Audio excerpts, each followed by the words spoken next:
Добър ви ден! Във второто видео в канала Василев Рекс, канала за култура, ще ви представя една книга, която написах аз. Летопис на човешкото бъдеще. 116 страници, една хронология на бъдещето на нашата цивилизация. По дати, по години, нещо, което винаги ми е липсвало в научната фантастика, съм описал в рамките на 27 кратки истории. Ето ги и тях, съдържанието. Какво мисля, че ще се случи в близкото и далечното бъдеще? С риск да стана за смях, с риск да позная и да взема да се прочуя и да вземат да ме канят по разни предавания, ако някое от предсказанията се сбъдне с точност. Някои са шеговити, други са сериозни, трети са полусериозни. Има музикални препратки, включително на корицата и на гърба, където съм поместил част от заглавията на историите и вътре в самия текст също. Това се дължи на музикалните ми отклонения. Гадолар съм, пишман китарист съм, народен танцор. Освен това съм завършил архитектура. Освен, че съм кандидат, автор.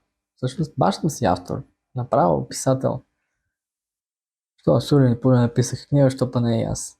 Иво Сиромахов има сигурно 10-15 книги. Айде и аз да доживея да имам една.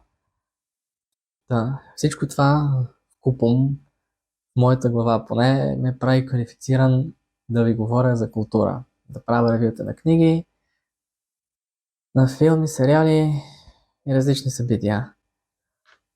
За събитие правя и днешното видео. Събитието е на 31-ви, бар Шрьодингер от 18 часа, където ще направя представяне на тази книга. Ще ви разкажа по-подробно за процеса на писане, за събитията, които ме вдъхновиха и по-скоро ми нанесоха психически травми, разрешаването на които изискваше да напиша цяла книга. Ще ви прочита откъси от историите, ще се радвам да си поговорим по-подробно и за бъдещето, и за настоящето, за политика, за история, за култура, за литература, за музика, естествено, тъй като съм фен на Iron Maiden, на метала като цяло, народен музикант съм.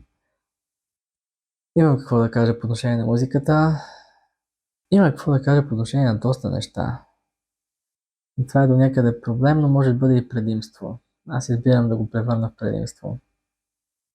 Така че 31-ви бар Шрьодингер, ще поставя линк долу в описанието. Заповядайте, можете да се здобиете с книгата, може и само да послушате, да пинете и да хапнете. Менюто ми си заслужава, така че ще се радвам да се видим там. Айде, със здраве! Забравяйте да кажа да се абонирате за YouTube канала ми с музикалните отклонения. Metal Millennial се казва, линк отдолу в описанието. Айде пак със здраве!